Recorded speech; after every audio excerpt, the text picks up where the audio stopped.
Friends, the most talked about topic in the world today is the friendship between India and Russia. Especially at a time when America, Europe, and Western countries have placed strict sanctions on Russia, India is taking a completely different path. Now the question arises, why is India taking this risk?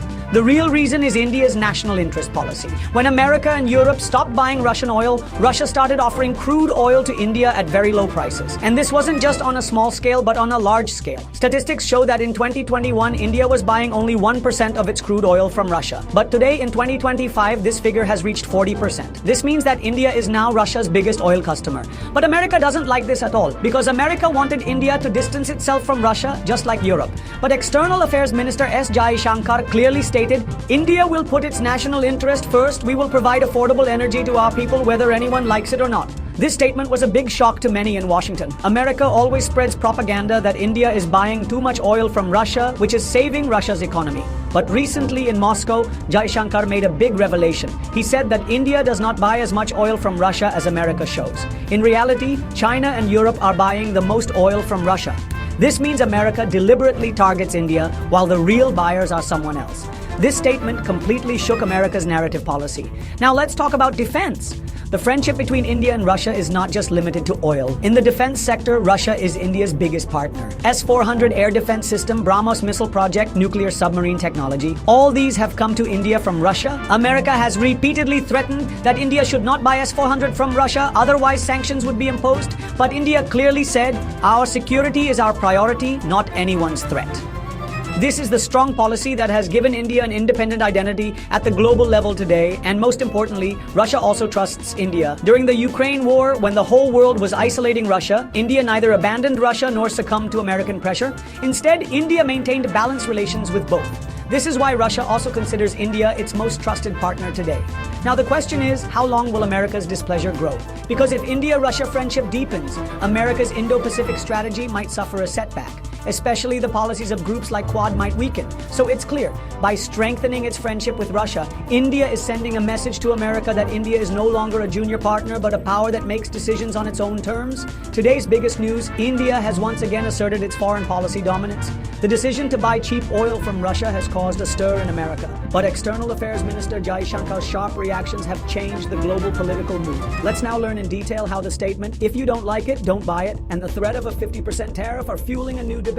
The partnership between India and Russia is quite old, based on many years of trust and strategic cooperation. From cheap oil deals to S-400 missile systems, BrahMos missiles, and advanced defense collaborations like nuclear submarines, this relationship has always served India's national interests. But this growing friendship is no secret, especially not from the United States.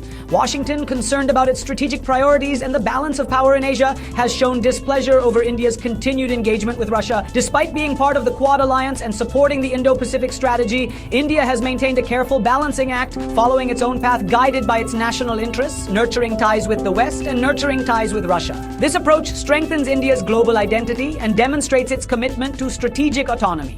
Today, External Affairs Minister S. Jaishankar clearly stated that India bought oil from Russia only for its national and global energy security. This decision was made not only for defense, but also for stability in global markets. Jaishankar said that if you don't like it, stop buying it. This is only possible when decisions are independent and in accordance with national interest. This decision was described as part of market stability and long-term energy security. Jaishankar held up a mirror to the West, stating that India is not Russia's biggest oil buyer. In fact, China and the European Union's purchases are much larger. He questioned, if buying oil is wrong, then why is no action being taken against Europe? This controversial debate raises questions about global equal treatment and selective action. Now let's talk about major tension. The Trump administration first imposed a 25% reciprocal tariff and then increased it by another 25%, preparing to take it up to a total of 50%. This is particularly affecting Indian leather exporters. Jaishankar clearly stated that discussions are ongoing, but we have some red lines, especially protecting the interests of farmers and small producers. India will protect necessary security and sensitive economic sectors. Instead of resolving this crisis, America is working on oil and trade agreements with Pakistan. This suggests that they want to break India's dominance in South Asia. Career diplomats believe that Trump's policy could also shake the foundation of the Quad alliance. Jaishankar clarified that India will never succumb to the pressure of America's pro-business policy. This stance is not only a symbol of India's economic independence, but also a step towards a new multilateral world order. Global reactions are mixed. The real question now is this just a dispute over oil or the beginning of a major geopolitical shift? Our eyes are now on whether India will stick to its strategy or succumb to pressure. What do you think? Tell us in the comments below.